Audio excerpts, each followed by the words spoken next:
what we're talking about with, it's not just about telling a fancy story about how cool you are, right? It's about telling a story and then drawing a lesson out of that, drawing a moral out of that story that really hits your customers or hits your audience in the heart. It really impacts them. I was saying earlier about, you're not trying to impact yourself with business. You're trying to impact your customers.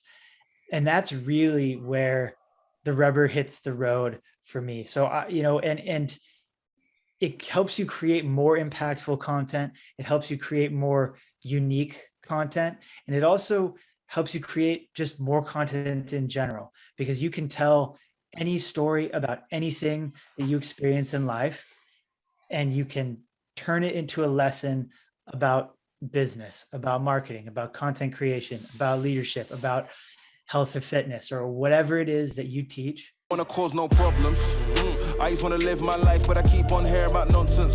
Me and my dons ain't mobsters, but when you see imposters, we know how to read them faces, same way you know how to read them comments. If you wanna talk, let's talk, but around here, make sure you walk and your talk is constant. Hey everybody, and welcome to another episode of the Death to Vanilla podcast, where we talk about doing things differently so that your brand stands out, so you get noticed instead of get ignored. And obviously there's a lot of noise out there. People are posting content constantly in all social media platforms and all different kinds of places, tons of blog posts, videos like crazy. And so, how do you end up standing out? And so we have a very exciting guest on our show, Andrew Ryder. And so we're excited to have him on because he has a rather unique approach to what he does. And he also still has some really great ideas on creating content and engaging with people and building audience that I think is a little bit out of the box compared to what we're used to talking about. So thank you, Andrew, for jumping on the show, and feel free to introduce yourself to us and talk a little bit about what you do. Yeah, Stephen, thanks so much for having me. I'm excited to be here. So, at the simplest level, what I do is I work with a lot of course creators and coaches to create better content. Social media has really changed the way that we interact as human beings, but it hasn't changed what we need to get from those interactions and what we're really longing for in our interpersonal communication. And I think there's a really big opportunity for not just for small businesses, but for businesses of all sizes, and for people in general to really step into a stance of creating a relationship with the people in their audience. Because at the end of the day, all those numbers in your CRM and your conversion rates and all of those things, they're people, right? They're people on the other end of that transaction. And I think too many of us get too focused on creating transactions and miss the relationship. So, that's what I'm focused on. And, I really love your idea of Death to Vanilla, because you're right. There's just too much content for anyone to possibly consume. And we need to think of new and interesting and different and unique ways to engage with people, to get their attention, and to interact with them, to help them without just shouting louder than everyone else. So that's a big part of what I try to do. Right. That's awesome, man. That's an interesting way that you've done it. So take us through a little bit about your journey in really arriving to that conclusion, right? Because I think theoretically, we all know that the people we're interacting with are people, but we don't necessarily always treat it that way or give it the care that way that it requires. So what was your journey in really arriving at that conclusion, or more like that way of doing things that you're doing now? Because obviously most people start out with like, oh, let's get as many Instagram followers, or jump on TikTok and do all those things, and obviously those work for some people, right? But that's not really your approach. And so what led you to that? I started out by making pretty much every possible mistake that you could make. And, I don't really think of them as mistakes necessarily, but lessons that I've learned, and it's led me to where I'm at today. But, I started out in the online marketing space, the business opportunity type of space, where all of the ads you're seeing are sort of spammy. There's a timers all over the place on every landing page, and it's, $50,000 worth of bonuses if you sign up today. And all that kind of sensational type of FOMO marketing. And I bought all those things. I downloaded the lead magnets. I spent just tens and tens of thousands of dollars just looking for the next thing that was supposed to be fast and easy. And I didn't have to invest anything in the business. I could just buy this system and deploy it in a weekend. And then I'd just be making money, 10 grand a month or whatever. And I could go, I could go to retire in Hawaii or something and sit on the beach and enjoy my Mai Tais. And, I was looking for a business that would impact me, that would create this lifestyle for me. It would create income for me. I wasn't at all concerned about impacting others. I wasn't concerned about helping my customers. I wasn't concerned about making an impact on their lives or anything like that. And really, I just ended up buying a bunch of stuff, convincing myself that I was working hard, that I was doing things, but I never really took action on anything. And I got myself into some really bad programs where I ended up just, I ended up losing a lot of money, getting, chewed out and berated by these coaches, and just had really, really bad experiences across the board. And at that point, I sort of resolved to myself that there has to be a better way to do this. The online business, the online marketing space has really, there's a leadership vacuum. There's a lack of ethics. And I wanted to be a voice to the people who are going through that there's another way, that there's another option. And I was fortunate enough to develop my approach to content creation sort of by accident. I was sort of recovering from all of those mistakes that I made, and I was helping my wife to start her business. She's a nutritional therapy practitioner, and so she deals with a lot of clients with autoimmune issues and things like that. And I was just writing content. I was just creating, and I never really noticed it, but I just had this affinity for stories. And we'd be sitting there on the weekend, we'd be watching Netflix, and every 5 minutes I'd get out my phone and like take a little note and think, oh, this is a really cool way that they've demonstrated this. And it totally relates to, marketing or online business, or, I was just making all these connections. And I was making those connections for a couple of years before I really stepped into it and started, in 2020, I made a resolution for myself at the beginning of the year that I was going to write an article every single day for the entire year. And that was because a lot of the marketers and a lot of the people that I really respected were just religiously creating content every single day. And I wanted to, like I said, I wanted to step into that space. I wanted to share a more ethical way to interact with your customers, and honestly, a better way. One of my favorite people is Charlie Munger. He's I guess he's the vice president, or he's one of the head honchos at Berkshire Hathaway. He runs it, with Warren Buffett. And so he's a billionaire. He's made a lot of very good investments in his career. And one of the things that he says is that if crooks only knew how much money you can make by being ethical, they'd all change. They'd all do it ethically. Because the reality is, you think that there's so much pressure in this industry to do the spammy tactics and to use sensational headlines and to do all of this stuff to get attention now.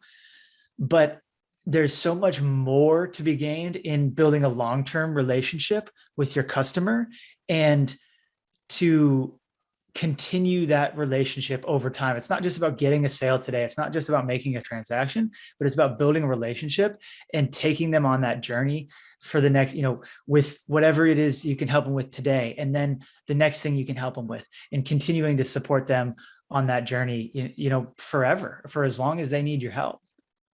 Right. That is, I don't know, that's fascinating. That reminds me so much of like I guess the guy that always pops in my head when I think about that is like Seth Godin, because he's got his daily email that he sends out, and he's like not one of those like frantic guys. You know what I mean? Like, there's some people that I follow, obviously, and um, I guess that's the word I would have to describe them as, like frantic, in the sense that like they're just like constantly moving and going and stuff like that. And then you hear someone like Seth Godin or someone like you who's kind of like just like hit the brakes, like just make something and make it good. Isn't something you hear a whole lot about. Like, obviously people talk about quality, but um not in the way that you really are describing it. It's actually relaxing. I feel like it's like a Zen thing. You know, um um, I have to, and this is where, as an individual or as a, if for your position in a company, you have to really know yourself, know your strengths, know your weaknesses. And for me, I've tried to run at a pace that is, just a little bit faster than I'm comfortable at. I've tried the sprints. I've tried the hustling and the sort of struggling mindset and look at how hard I'm working. And it just doesn't work for me. hmm, It's too stressful, and ultimately it detracts from the quality of my life, and I can't sustain a consistent output. So for me, I need to go a little bit slower. I need to do things a little bit more intentionally, and trying to get that quality, like you say, really focusing on that more so than just trying to work harder. right. So I have that brings up a couple questions. So I'm let me start with the first one. So well, even now, okay, sorry, I had like two questions and now I'm thinking it's three questions. Okay, so the first part is, if it's not a pace that you can sustain, why not just hire someone else that could do that pace? Because part B to that question is, why not um why not have someone handle like because like when you were talking earlier, you're talking about like uh getting like the spammy headlines, or at least like the kind of like the clickbaity type headlines, and like all the content that goes on social media and stuff like that too. I guess my question is, why not do some of those things and lead them into your emails, right? Like as its own like lead gen. Like, why not? Just for the sake of argument. And if you're saying no to that because you don't want to work at that frantic pace, why not hire it out? So I know that's like a little like ambiguous, but like, why haven't you taken that approach instead? Yeah, that's a great question. And we were talking before the show. I don't use any social media. I don't do any organic marketing on social media. And really, the reason for that is I haven't found a way to use social media without it using me. And that all, factors into the stress and the hustling and the working harder. And just, most of the time when I go on social media, it makes me feel like I'm not good enough. Hmm. So I try to avoid going on social media as much as possible. I just don't get a lot of value from being on there. And I will say that idea of, well, why don't I just hire somebody to manage all the social media for me? And it's on my list for probably late this year or maybe early next year to do that. So it's definitely a good point. And there's because my people, and I go back and forth on this, because my people are on social media, and it's like Dan Kennedy says, you have to go to where the customer is. You can't expect them to find you. You can't just you can't be avoiding them. Yeah. And I've really waffled back and forth on that, because I know my customers on social media, but for me to go and get them is not going to be sustainable for me to do it personally. And at the end of the day, like I'm building my business to help people, Yeah. but to some extent, I mean, I am the business. If Hmm. I'm not creating the content, if I'm not casting the vision, if I'm not leading my audience, there is no business.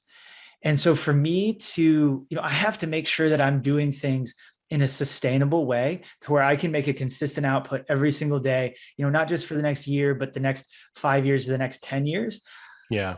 I need to maintain my energy, my health, my creativity. And social media is just a huge drag on all of those things. So, it's kind of a sweet spot between when do I make that leap? When do I hire that person? Um, but it's a good point, and it's something I'm thinking about for the next year or so.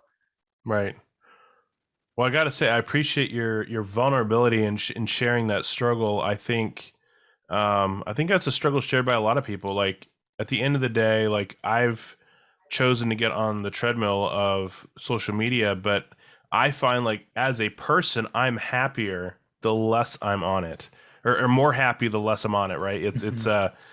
That's the kind of relationship, and I don't have really anything against it. It's just that constant like demand on your attention, and it is the FOMO of even if you're not receiving a message or a like, it's still just like, oh, I wonder what's happening right now. Oh, I wonder what's happening right now. And like your body ends up feeding every second of like mental downtime with something, and then you end up having nothing to give because you've used it up in just wondering. Um, and I made this joke with my team that I think I should just be a full-time walker, because every time I like leave my office and leave my phone and just go on a walk, all of my most amazing ideas or like revelations or just happiness occur out there while I'm walking around on the sidewalk. And it's funny how that works. So I'm trying something new this year, which is a digital sunset. Okay. So every night at about 5:30 or 6, I put my phone away, Mm. and I put it on airplane mode, and I don't get it out until the next morning at maybe 9 or 10 a.m. Once I've done all of my, my deep thinking and my creative work for the day. Hmm. I don't, because, I've heard of studies that they've done where even just having your phone sitting on the table where where it is, where you can see it, it it's working on your mind. I have this analogy. It's kind of Because you have like to say no Frodo. to it. Yeah, you can't Yes. you can't say no to it when it's sitting there. So I just put it away, put it in my room, and you kind of forget about it. There will still be those thoughts like, oh, I wonder what's going on, but my phone's put away, it's on airplane mode, and honestly, it's far enough away to where I don't just reach for it and check.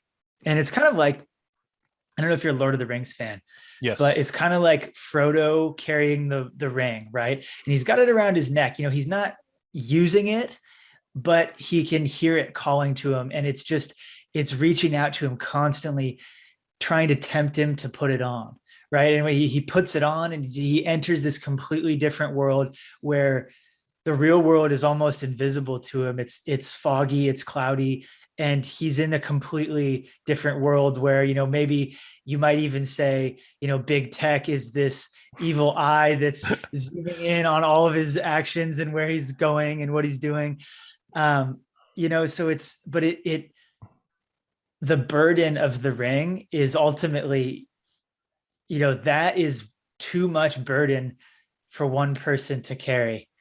And I feel the same way about the cell phone. It's you have to find ways to be able to use it and use the power that it gives you, use the networking capabilities without succumbing to the constant checking and the constant fragmenting of your focus and the decrease in productivity and happiness. Right.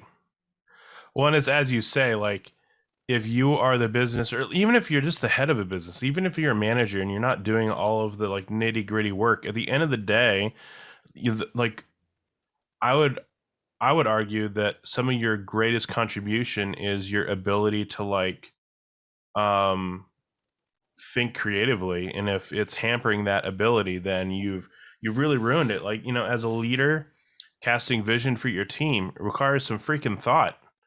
You know what I mean? And having that mental headspace to be able to think through, like, how do I explain it? How do I visualize this? How do I motivate people? Anyways, you asked if I was into Lord of the Rings. This is literally the One Ring here on my finger. I know Okay. my camera's probably not going to focus on it. Yeah, I can't see it. Ah, so sad. That's great. Well, glad I could throw in a Well, good Lord of the anyways, Rings reference for you. it's really there. I'm wearing the One Ring to rule them all. So I don't know who I'm ruling, but no, that's cool. It's a great example. Yeah. Yeah. Well, and you mentioned leading your team. To me, leadership is not just about leading a team, but it's also about leading yourself. Mm, And it's also about leading your audience, your customers. And I think, your ability to cast a vision, your ability to perform at a high level, to sort of embody that, for a lot of the people that I work with, they're helping people to solve a problem. So for yeah. your ability to get into that space where you have solved that problem and you're in that transformation that they want to see, your ability to lead them and to demonstrate that to them is crucial for your success as a business. Absolutely. So I want to talk about one thing before we jump into your email. Why did you end up choosing coaching and course building people as your ideal clients? Yeah. So that's, I've always had just a love and a passion for coaches and course creators because they're really invested in helping people solve problems. I mentioned how I went through every different biz op that you could imagine. I did a social media marketing agency. I did, Amazon book reselling. I did all of these weird sort of niche things where the goal is to basically sell a junk product to somebody that may or may not work, but as long as you get their money, it doesn't matter. And then you move on to the next one. Right. But I found that coaches and course creators and a lot of just info marketers and people who want to teach, they really care about the people that they're trying to help because they've been through it. They empathize with those people.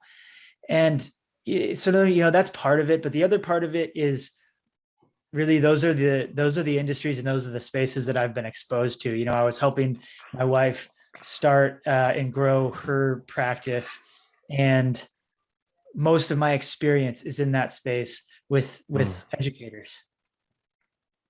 No, that makes sense.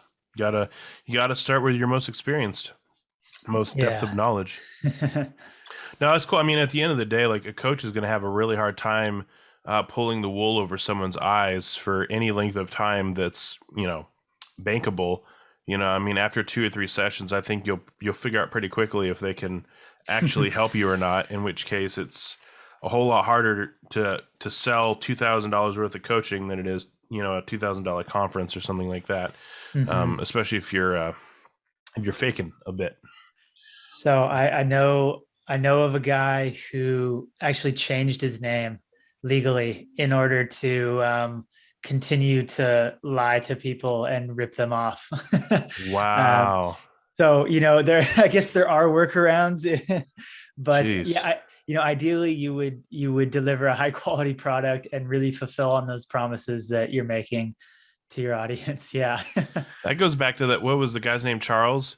It's like, how much extra work and money was that to rip people off when you could have just been good at something? Yeah. And it's, even the people who are ripping people off, I think are good at selling and marketing, and they're very charismatic. And they, in a lot of cases, I think they have a lot of the skills that they would need, but they've sort of convinced themselves that this is how it's done. This is the way everyone else is doing it. So this is what I need to do. And then it just has this cascading effect where everyone tries to do all of these things because that's what the industry standard is. That's what, you're supposed to do. You're supposed to tell white lies because it's what gets the highest conversion. You're supposed to use all of these gimmicks because that's what everyone else is doing. Right. And if everyone else is doing, then it's okay. And, you can spend all your time and effort trying to do all of these gimmicks, but you just end up building so much complexity and difficulty when you could just invite people to join you. And if they're not a good fit, that's okay. You don't want to get someone to join just to, request a refund or to charge back or whatever. You want to be working with people who really want to be there. And if you build that relationship, if they trust you, if they've been getting your emails or getting your content or interacting with you over, days, weeks, months, years, and you say, hey, I think that this will really help you, they're going to trust you more than somebody else who says, because they're if they have the problem that you solve, they're either looking at your stuff or they're looking at your competitor's stuff. Yeah. And if your stuff is good, you have the obligation to sell that to your client. You have the obligation to help them improve their lives. And if you fail at that, they're going to go to somebody else. They're going to go get ripped off. They're going to have another bad experience. And then they're going to come back to you 6 months down the road. You got to, you got to build that relationship. You got to try to get them to trust you, and you got to make it real. Right. No, that's good stuff, man. I don't think I have anything to add to that. That's quality stuff right there. Okay, so I think that maybe the next logical thing for us to talk about then is, so you have no social media presence, and so the most obvious lead gen outside of maybe running ads, which you would have to have a social media platform for, except for Google, of course, that's like kind of the most obvious one. So in that case, what are you doing for leads? Because like really the leads are for your email newsletter, right? And so, and for your services too, but so how does that, what do you end up using for your leads? Is it the podcast like we're doing now, or like, how does that end up working for you? So basically the way I run my business is all through my email list. So the only way to really interact with me is through my daily email and newsletter. And then I have a mobile app where I release video content, some articles, and I release all of my paid programs on there as well. So, it's sort of a closed space. The only way to get in is by joining my email newsletter. And that's, Right. That's how I build that relationship, is just trying to send you something valuable, something, thinking a new way of thinking about your problems, or an insight that I learned, a story that I found interesting, whatever I come up with for that day, that's going through the email list. Right. So then to get to your question, how do you get people on your email list? Because it doesn't just go out magically and attract new leads, right? So it's a couple of things. It's like you mentioned, it's podcast interviews. I love having conversations like we're having right here. It's a really intentional way of communicating with other people in the industry, of sharing ideas. And it's enough time to, one of the benefits for me as a guest on your show, for example, is that you've spent the time over the days and weeks and months and years to record episodes of this show, to interact and to build a relationship with your audience, right? By inviting me to come on your show, you're signaling to your audience that, hey, Andrew is not going to rip you off. He's not going to sell you something and then, hit the road and rip you off or anything. He's probably a good guy, and maybe he has some good things to say, right? So it transfers some of the trust that you've built over to me, right? And like you say, there's 700,000 hours of YouTube content a day, right? Or there's just an insane amount of content being created that people's attention spans are shorter than ever. And part of hooking someone's attention is, having a good headline or having a good hook, right? But part of it is having that trust and just getting that opportunity to say your piece. And so being able to borrow some of that credibility and trust from you, thank you, by the way, is, it gives me the opportunity to say what I'm all about, say what I believe in, say what, has worked for me and what hasn't worked for me. and people will listen for longer than if I just was shouting at them, in an email or on social media or whatever. Oh, totally. So the podcast is definitely, and this comes back to what I was saying earlier. You have to know your strengths. For me, I really like having these conversations, but really my biggest strength is in my writing. And so a lot of the work that I do is written. It's emails. It's not, Facebook Lives. I tend to ramble when I get on video. So, knowing yourself and knowing your strengths is really, and then the other, so, on that note, the other lead gen strategy that I really like to use is writing articles for magazines. Okay. So I contribute a lot to Entrepreneur magazine, and then I write kind of one-off posts to send to other, industry magazines. And that's a good way to go too, because it gives you, it also gives you that added credibility, right? So it's not just about how can I create a piece of content, but how can I create a piece of content that builds a relationship and adds credibility, and then, allows me to continue to grow and expand my influence. Oh, absolutely. And so I haven't done any, I would kind of put that under PR, right? Yeah. I end up having a great conversation with a guest on our show. She's actually local to me, surprisingly. Every conversation I've had with people has been everywhere else but here. But she does local PR, and I mean, it's feasible by a human being to do it by themselves, but it is work. Like, you have to go on there. I mean, I don't know what your process is, and if you've established relationships, that always helps. But, going on there and finding out what questions publishers are wanting answers to, and like pitching them your idea and having all these things and writing and preparing for all those and understanding trends so that you can write an article ahead of time even, and stuff like that that's just a lot of work. You know what I mean? And I'm like opposite of you. I'm much more comfortable on video than I am writing. And so, at the end of the day, it's even more so work for me to try to write out something interesting, to be able to submit for something like that. So yeah, I mean, you can only one human being can only do so much. And so it sounds like you have your hands full without social media. Yeah. Well, I sort of treat it like SEO. I'm mostly trying to write evergreen content, I guess you would call it. I'm not necessarily trying to write timely articles for for these magazines, but really, the same questions that are getting entered into Google are the questions that they're looking for content around. It builds the authority of their site as well. So a lot of that is just sort of based on my own research and the articles that I'm already looking at for writing on my site or sending in an email. But I mean, right now, and again, writing is definitely my strength, and it's I'm really fast at it. So I'm writing 2 or 3 articles 5 days a week, and then I'm writing 6 or 7 emails a week, and then I'm writing an additional 1 to 2 articles per day to pitch to magazines.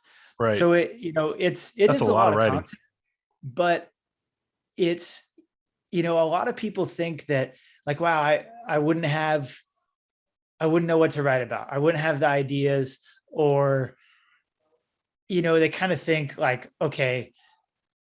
And then, I told you about in 2020, I made a resolution to write 1 post every single day for the year. Right.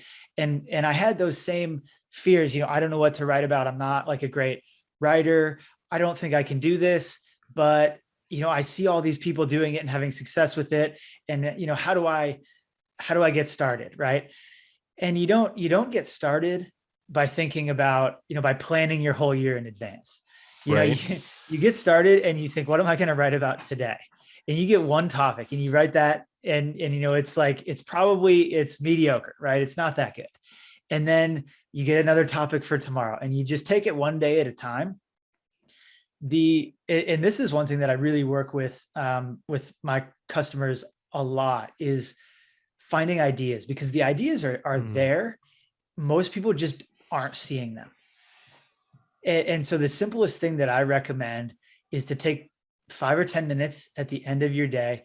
I usually like to do it as I'm wrapping up my workday. I kind of organize my life. I make a list of things that I didn't quite finish up for the day, just to get everything organized and out of my head.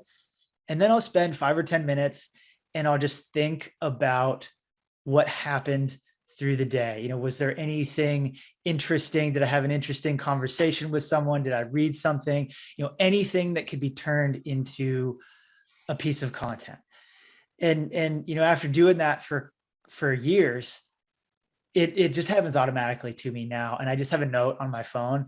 And, like I said, we'll be watching Netflix on Saturday, and I'll, pull out my phone and just jot down a couple quick ideas. And, I find that there's more content to create than there's time to create it. That's awesome. Yeah. And part of that too is in having momentum. The more content you create, the easier it is to create content. And the example that I really like here is from the Bible. And I know not everyone reads the Bible or believes in it, but it's the best example that I could find for the idea of momentum. And it's the story of Jesus feeding, it's like 5,000 men plus women and children. It's like 10,000 people. And they only have a couple of loaves of bread and a couple of fish, right? And they've got, imagine this seminar, right? And you're speaking on stage at this seminar, and you brought your sack lunch, right? You got a sandwich and you got some like fruit snacks or chips or something. And then, the host says, hey, by the way, you got to feed everybody. Lunch didn't make it, so you got to feed everybody. And you're probably thinking, and in the story, the disciples are like, we don't even have enough food to feed ourselves, right? You're thinking, I don't have enough content ideas to even get through the end of today, right? How do I do a year's worth of content? How do I feed 10,000 people if I can't even feed myself? And, Jesus says, just start passing it out. Just start going, just start getting some momentum. And so they do, right? And they keep passing, they keep reaching into the basket, keep passing out more bread, more fish. And when they're done, there's more left over than when they started.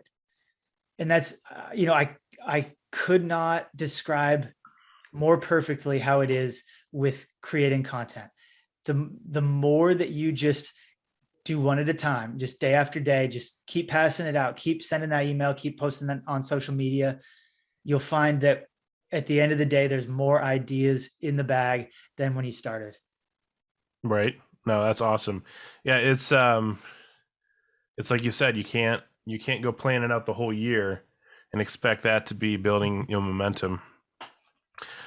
On a personal note, I don't remember if it was the feeding of the 5,000 or which one it was.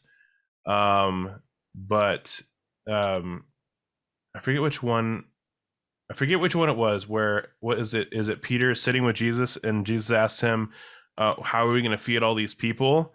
And the text says, but Jesus already knew what he was going to do. And I think that's like so interesting into like the mind of like who God is. And like, he'll literally ask us to try to solve a problem, knowing full well we can't, and already knowing how he plans on doing it, just to see our response. And that has been like a profound like realization in my life that like, that I don't actually have to come up with the answer to all of it. So I have to bounce back the question and be like, I don't know, what are you going to do about it? And it's, I don't know. That's been one of the most impactful verses I've read. Yeah. To echo that sentiment, I've heard this line that I've really enjoyed and has inspired me, is that God doesn't use you to get projects done. He uses projects to get you done. Ooh, that's good. And, it's just kind of flipping that frame and thinking, this challenge, this hurdle, this calling is not about the achievement and the glory and the success, but it's about becoming the type of person that you need to become in order to achieve those things. Right.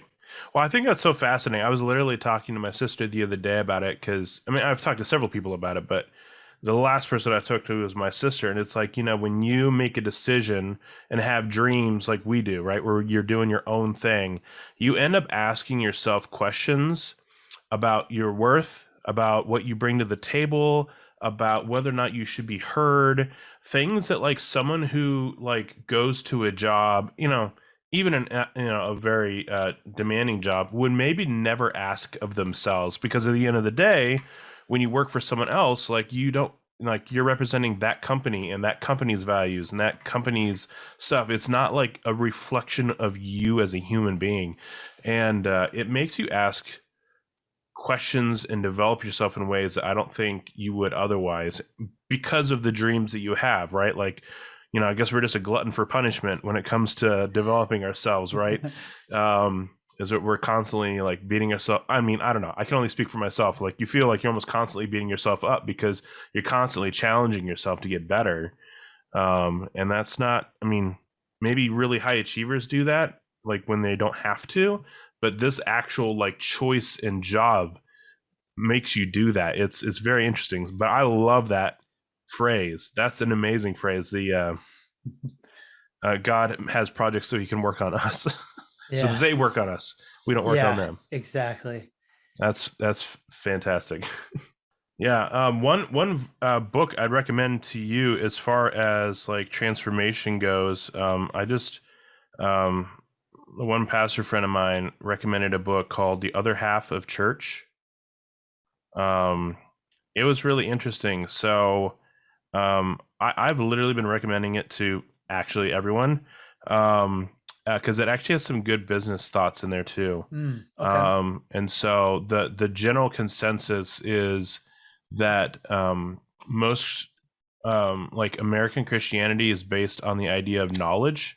And so basically your entire life, you're basically pursuing God with this understanding that if I just knew a little bit more about him or about the Bible, I would actually become a better person, right? That would be part of the transformation process. And we know that's true because people have Bible studies. That's literally what a Bible study is to learn more. And their question is, when has learning more about something actually made anyone better? Can you really look at your life and say, has learning more about God actually transformed me into being more like him? And certainly there is a level to that, but what they argue is that true transformation occurs within safe, loving communities of people, and that like you're essentially talking about like positive peer pressure is essentially what you're doing, and that people's like natural like psychological desire to fit in like aids in their like drive to improve. And so it ends up becoming like an emotional connecting community thing, becoming more like Jesus than it is a mental game. Yeah, no, that sounds really interesting. And, to just piggyback on that idea of when has more knowledge ever helped you in any area of life, they've done studies that show that more knowledge increases your confidence, but it actually doesn't increase your like likelihood of getting the right answer. Oh, dang. And so it, one, I think they've done this in a couple of different studies, but one was I think horse racing, and they took the top experts and they gave them like 3 pieces of information, whatever information they wanted. They could get 3 things. So it was maybe like, who's the jockey, how much does he weigh, how much does the horse weigh, or whatever they, I don't really know anything about horse racing, but they could get whatever information they wanted, 3 pieces of information. And then they would bet on, make a prediction. They did the same experiment then again, where you were able to get like 20 pieces of information. And they found exactly that the likelihood of predicting the winner was the same, but they also measured, how confident people were. Mm, You'd say, okay, with 3 pieces of information, I'm 50% confident that I can pick the winner. But with 20 pieces of information, I'm 90% confident I can pick a winner. dang. And it was completely wrong. So, they increase their confidence without increasing their likelihood of success, which is extremely dangerous. So that actually makes them more likely to fail. Yeah. Yeah. Because you would actually be overconfidently picking a decision while being no better at it.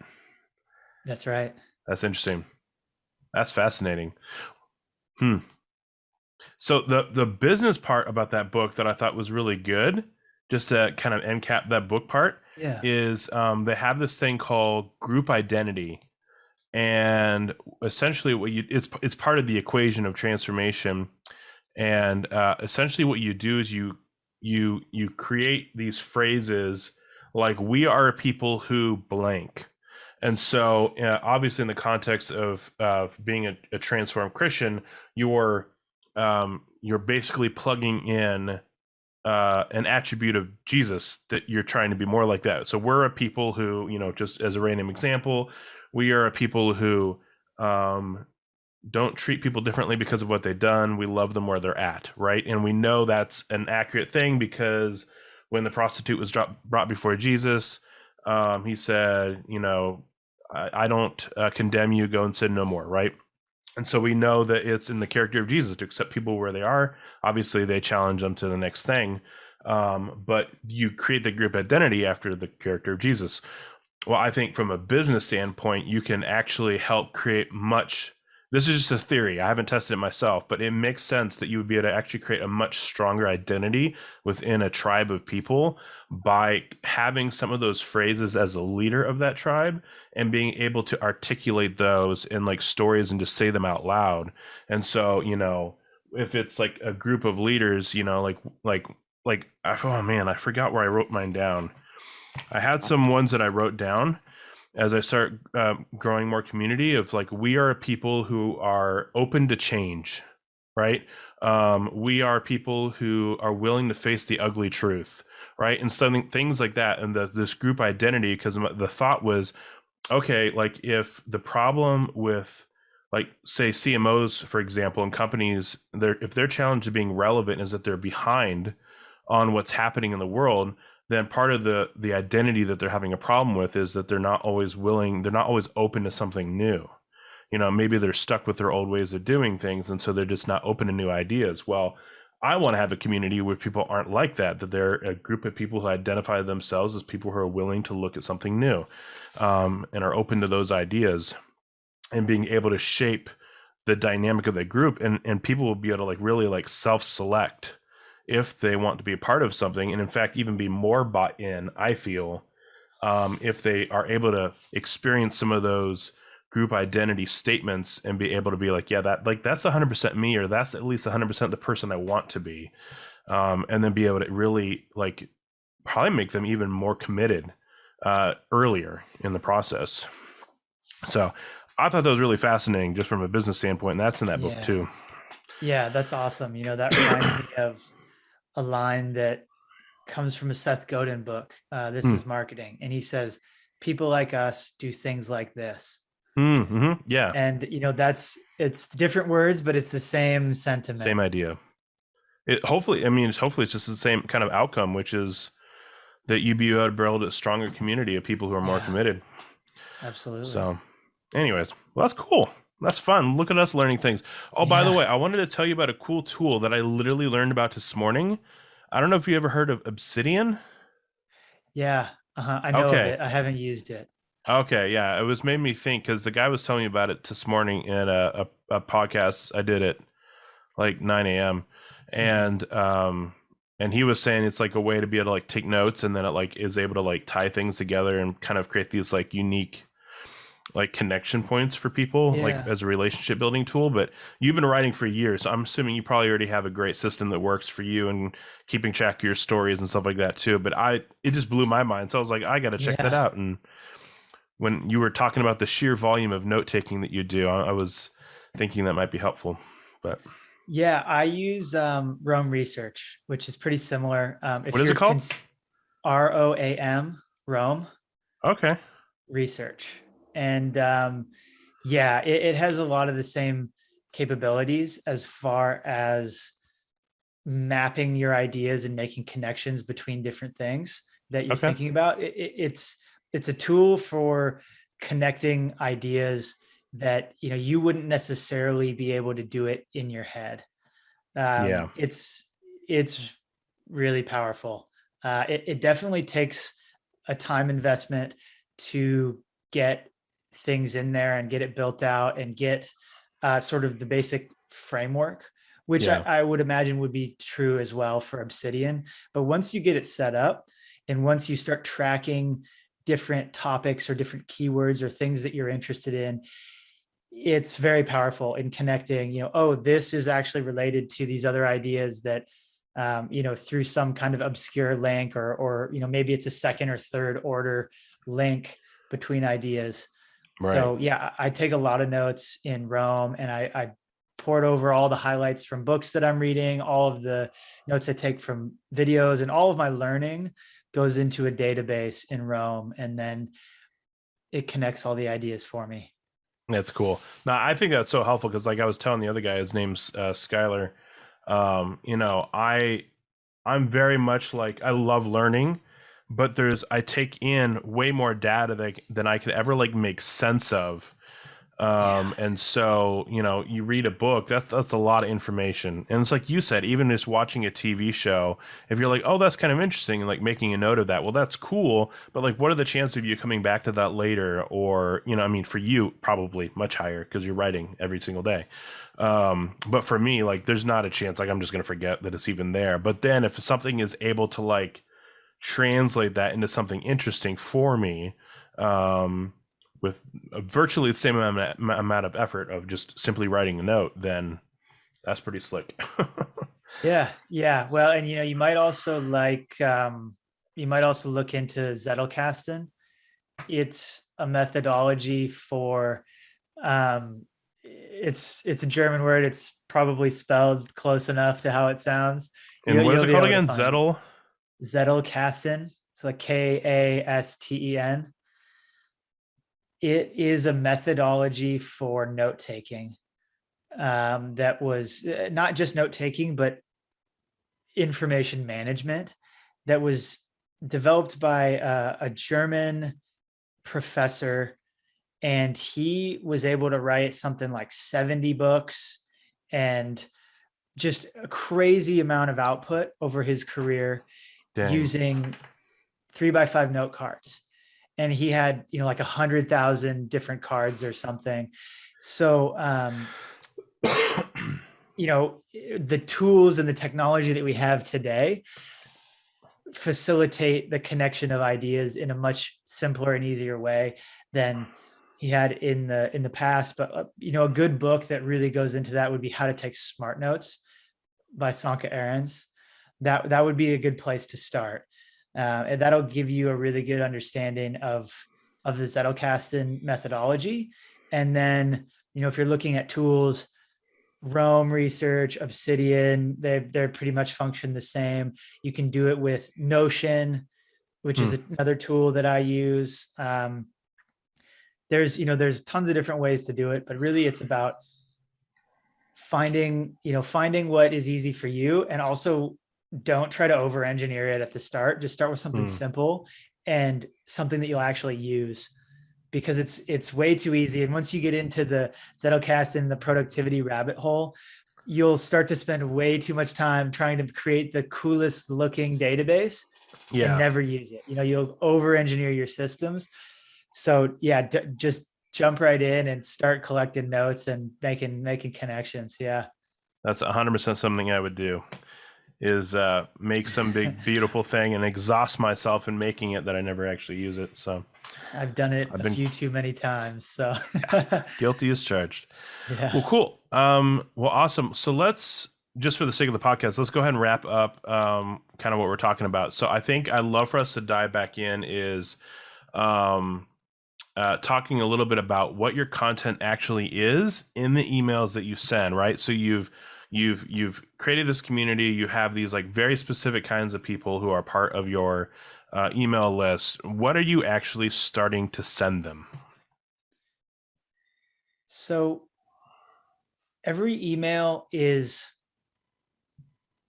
something interesting that I've encountered, or something that I've learned, or something that I want to teach. And it usually comes in the form of a story. You know, story is such a interesting medium of communication because it's story has existed for longer than the written word, right? And they've done studies and they've shown that storytelling is, we remember stories intuitively better than we remember facts. Memory champions will take a bunch of numbers or take a bunch of facts and create a story around it so they can remember each fact in order. And so we just have this affinity for story.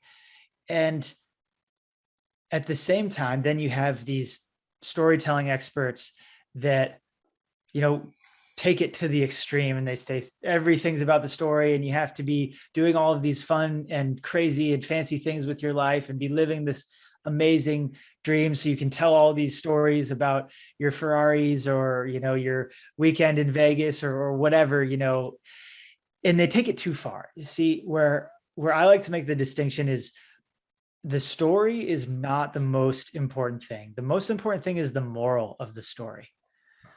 So to give you an example of that, I for Christmas, my wife got me a copy of The Greatest Showman, and that's probably my favorite movie, maybe of all time, but certainly right now. Every weekend, I'm like, man, we should watch The Greatest Showman again. So, because one, there's just something cool about watching really talented people perform at their, peak of performance, and the acting and the singing is just phenomenal in that movie. Oh, yes. But on the other side, it's such a great story about entrepreneurship and about success and failure and achievement, and, all the things that we've been talking about. And what I really like about that movie that I just realized the last time I was watching it is at the beginning of the movie, they sing this song called The Greatest Show, and they're talking about the show, and, there's singing and dancing, and there's this line that goes, everything you ever want is here right in front of you. And, it's sort of this theme of the show that there's all of these exotic, fantastical things, and it's putting a smile on people's faces. It's giving them joy, and it's unlike anything they've ever seen before. And so the show in that way is just spectacular. But at the end of the film, they sing the song again. And when that line comes up, everything you ever want is here right in front of you. He's sitting, Hugh Jackman's character, P.T. Barnum, is sitting in a theater. He's got his arm around his wife, and he's watching his kids in the ballet. And that just really, that moral of the story that, to go through this journey that he goes through of, he starts a successful business, but it's not enough. He wants more. He wants to be more successful than his wife's father, so he can, rub it in his face, and he can be the greatest and just achieve all these things. He wants more. He wants more. He wants more. And he loses it all and has to start over from scratch. And what he realizes is that, it's his family that is really what matters. And that, that really resonates with me, because I have some of those same tendencies, and I know, I have a tendency to just sprint forward through the brick wall, but I know that, family is really what matters to me. But it's also, that's the moral of The Greatest Showman, but it's also the moral of The Alchemist, which is one of the most popular books of all time. And so, to tie this back to what we're talking about with, it's not just about telling a fancy story about how cool you are, right? It's about telling a story and then drawing a lesson out of that, drawing a moral out of that story that really hits your customers or hits your audience in the heart. It really impacts them. I was saying earlier about, you're not trying to impact yourself with business. You're trying to impact your customers. And that's really where the rubber hits the road for me. So, and it helps you create more impactful content. It helps you create more unique content. And it also helps you create just more content in general, because you can tell any story about anything that you experience in life, and you can turn it into a lesson about business, about marketing, about content creation, about leadership, about health or fitness, or whatever it is that you teach. Any story can be turned into a moral for your audience. Dude, we're going to have to cut this piece of the podcast and have it like duplicated at the beginning so people can hear it twice. That is amazing. And like, if anyone who's watching this podcast, like, just rewind it and listen to that again. That was incredible for a couple reasons. And one is that, like, one of the things I hear over and over and over and over again is the lack of emotional connection that is in people's content. And what you talked about right there was exactly that, is like, you're taking a story that could have just been a story, and it could have just been helpful, and it could have just talked about your customer, and it could have talked about your product, and talked about all those things. But when you talk about that one piece that's missing from most content, really, is that emotional piece. That's when it actually really, really connects. And it's like you said, people remember a story before they remember statistics and numbers and stuff like that. And so it's like, I feel like that is such a intentional and great move that anyone who's listening, who's making content, should consider. Is like, what is, like you said, what is the moral of the story? What can you draw out of it that has meaning? Because that's going to produce that emotional impact and actually get people to like really engage with what you're doing. So thank you for sharing that. That was really good. Yeah, absolutely. No, when I figured that out, that was one of those moments where I was like, this is the key. So yeah. Hopefully that's helpful for everyone listening. Oh yeah. Well, sure was helpful for me. I'm going to be sitting there thinking about that tonight when I fall asleep. So I'm going to have to figure out how that's going to work. But no, I appreciate it. Thank you. Yeah, absolutely. That's super helpful. Well, hey man, I want to be respectful of your time. We've gone over quite a bit, but it's been really good. I've thoroughly enjoyed our conversation, both personally and for the podcast. So so if you could just wrap things up, I'd like you to just dive in a little bit to like what it is you're actually people are hiring you for, because we really haven't like talked about that much. So if you could talk a little bit about that, and then we'll obviously have the link to your website in any sort of descriptions or bios or stuff like that too. But I guess you really can't tell people where to find you on social media. So just help let people know how they can reach out to you over email. Yeah. So, like we talked about, I work with coach and course businesses, and I help them to create better content in a lot of the ways that we've talked about on this interview, on this podcast. And the best place to connect with me is going to be at my website, andrewbryder.com. You can jump into my email list, and I'll send you daily email. And there's also free access to my mobile app, so you can start to get some additional training and support for creating better content. So that's the best way to get in touch with me. Awesome, man. Well, thank you so much for being on the show. Yeah, thanks so much for having me. It was fun. Wanna cause no problems. I just wanna live my life, but I keep on hearing about nonsense. Me and my dons ain't mobsters, but you know when you see imposters. We know how to read them faces, same way you know how to read them comments. If you wanna talk, let's talk, but around here, make sure you're walking your talk is constant.